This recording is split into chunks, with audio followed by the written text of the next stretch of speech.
തിങ്കളാഴ്ച നടക്കുന്ന മകരവിളക്ക് മഹോത്സവത്തിൽ ചാർത്താനുള്ള തിരുവാഭരണ ഘോഷയാത്ര ഇന്ന് ഉച്ചയ്ക്ക് പുറപ്പെടും. വിശദാംശങ്ങളുമായി സന്തോഷ് ചേരുന്നുണ്ട്. സന്തോഷ്, ഏറെ ഭക്തരെല്ലാവരും ഏറെ പ്രതീക്ഷയോടെ കാത്തിരിക്കുന്ന, ഏറെ ആകാംക്ഷയോടെ, ഏറെ ഭക്തിയുടെ നിറവിലിരിക്കുന്ന ഒരു ദിവസമാണ് തിങ്കളാഴ്ചത്തേക്ക് വേണ്ടിയുള്ള കാത്തിരിപ്പ്. അതിനുള്ള തുടക്കം കുറിച്ചുകൊണ്ട് ഇന്ന് തിരുവാഭരണ ഘോഷയാത്ര ഉച്ചയ്ക്ക് ആരംഭിക്കുകയാണ്. എന്തൊക്കെയാണ് വിശദാംശങ്ങൾ?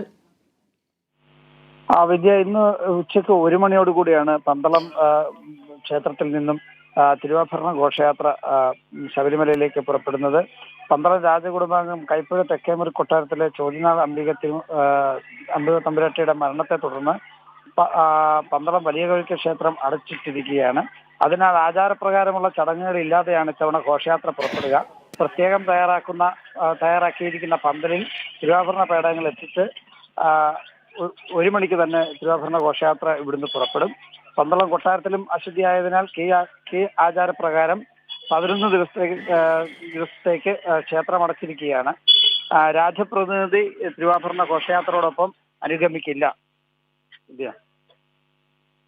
ശരി സന്തോഷ്, വ്യക്തമാണ്. മകരവിളക്ക് ദിവസം അയ്യപ്പ വിഗ്രഹത്തിൽ ചാർത്താനുള്ള തിരുവാഭരണം വഹിച്ചുള്ള ഘോഷയാത്ര ഇന്ന് ഉച്ചയ്ക്ക് 1 മണിക്ക് പന്തളത്തു നിന്നും പുറപ്പെടും. തിങ്കളാഴ്ചയാണ് മകരവിളക്ക്. വിവരങ്ങൾ നൽകിയത് സന്തോഷാണ്.